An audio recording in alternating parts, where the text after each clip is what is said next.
Découverte. Tout savoir sur l'histoire, la culture, les faits de société et autres. C'est tous les vendredis à 10h sur Radio La Frontière.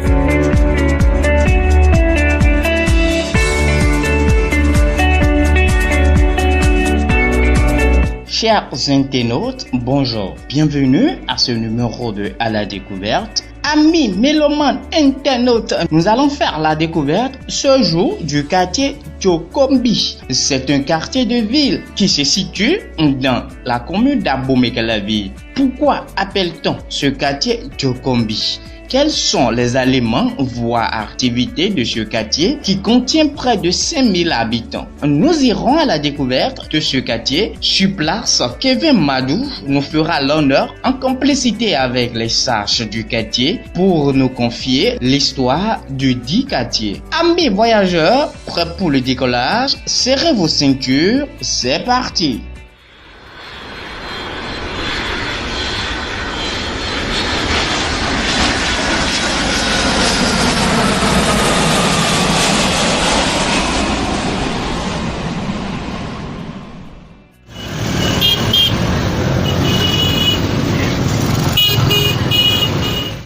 Djokombi fauteuil, brigadier wedo, tina jawo fini wedo fini. Bible fauteuil de fin Djokombi fauteuil. Jijonfi, jijanfi, sit down here. Djokombi.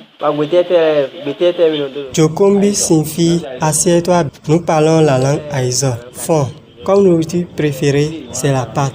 Mais on mange également l'haricot, la viande de bœuf, le poisson. Il est à noter que chez nous, à Djokombi, nous faisons comme activité préférée le chant. C'est rare qu'on trouve parmi les ressortissants de ce quartier des fonctionnaires et des artisans. Ce sont les nouvelles générations qui ont eu la chance d'entreprendre quelque chose comme métier ou d'aller à l'école. Sinon, c'est le chant qui nous donne à manger. Il faut dire que l'histoire de Djokombi nous renvoie au temps des aïeux. Les aïeux, c'est-à-dire nos grands-parents, ont l'habitude de rester là où il y a une forêt sacrée. Il y a une divinité appelée Bléguédé. Leur siège est dans la forêt sacrée. Cette divinité Bléguédé ne parle pas et ne rit pas. Elle est comme la divinité Oro.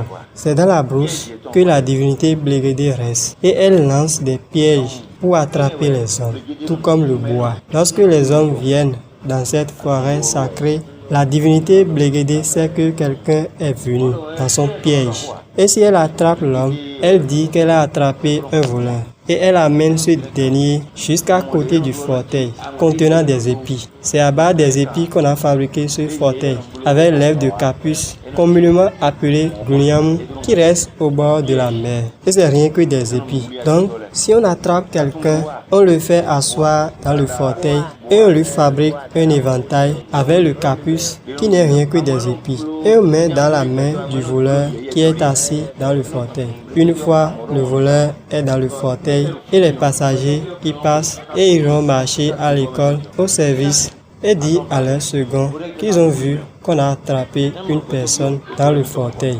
Et les gens viennent regarder. Et s'ils viennent regarder, ils iront dire à leurs camarades et leur famille qu'on a attrapé une personne qui est assise dans le fauteuil. C'est de là que le nom du quartier est parvenu. Il est à signaler que si vous faites asseoir dans le fauteuil, vous ne pouvez pas se lever. Car si vous-même vous voulez vous lever, les épis sont déjà rentrés partout dans votre corps, au point où vous ne pouvez plus faire des mouvements. C'est comme ça, vous devez rester jusqu'au moment qu'on va vous faire sortir du fauteuil, ce qui n'est pas une chose facile.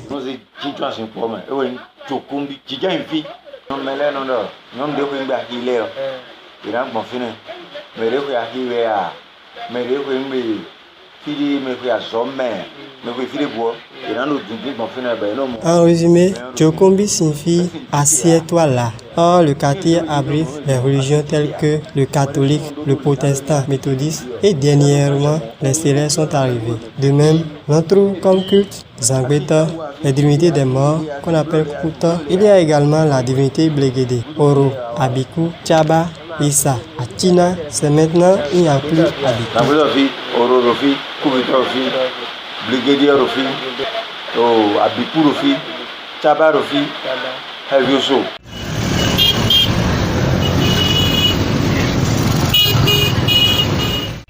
Voilà tout ce qu'il y a à savoir sur ce quartier Djokombi, qui contient près de 5000 habitants. Il faut dire que ce quartier est oublié de tous à cause de sa petitesse. Il est vrai que c'est un quartier de ville, mais les cultivateurs et les pêcheurs n'ont pas perdu leurs habitudes. Il est constaté également que la population de ce quartier aime l'élevage, surtout celui du porc. Merci une fois encore à Kevin Madou, journaliste béninois. Il a été notre guide dans ce quartier.